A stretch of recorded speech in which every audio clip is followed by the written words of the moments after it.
And I know, and I'm satisfied deep in my heart, because you see, my wife had told me before I hit the road, I said, listen, I love what I'm doing, but I have big figures in my dreams, big crowds, leadership, and all that kind of thing.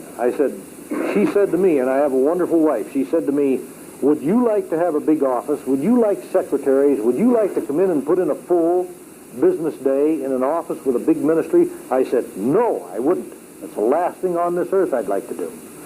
She said, I'm telling you those big figures are in your dreams because what you're doing is very important, but they're internal figures. They're not Robert Schuller, Billy Graham external figures. Well, I was glad to hear that. But when I went on the road and I had my spiritual son say, hey, God gave me a dream last night, and I almost didn't tell you. And I'm in the center and behind the lines, and the number is multiplying from 6 to 20 until it's a multitude walking out into the waters of the Spirit. You can imagine how contented and happy I am here tonight. And by the way, I'm no longer taking a nap. I'm awake, as you perhaps can tell. And here's a remarkable quotation to pull the string on this whole thing with.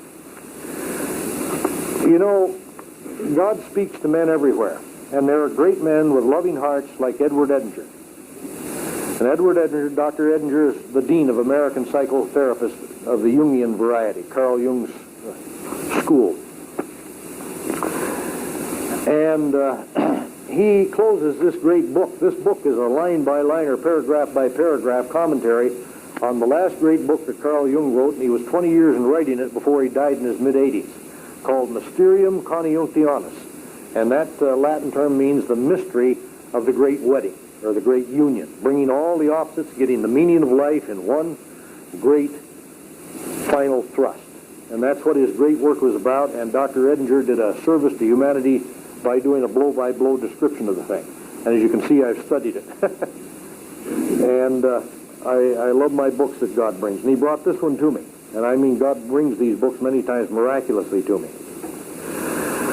And he says, you see people who've experienced the conjunctio, and they're the people who carry the opposites. They learn how to carry the opposites. Now, that may not mean much to you tonight. But to the extent that such individuals exist and carry the opposites within themselves, they do not feed the terrible strife on the outside. It means as you get older, and you begin to call home the things that you once rejected and find that they're part of you, and that there is darkness and light, good and evil, black and white, and as you get older, you're able to shoulder the burden of carrying both sides of the question to face life as it really is, because it isn't all beer and Skittles. There's also test and fire and everything else, and hard times, and you have to learn how to carry that. Well, that's what he means by carry of the opposites, but this is what I'm really after, and it's this. If society is to be redeemed, these are the last words in a 300-page book written by a psychoanalyst, a psychotherapist.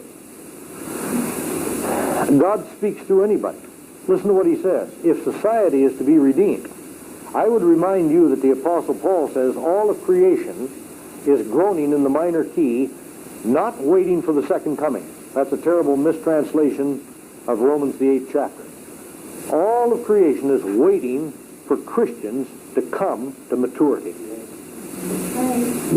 Now, hear this. If society is to be redeemed, it will be done through the cumulative effect of such individuals.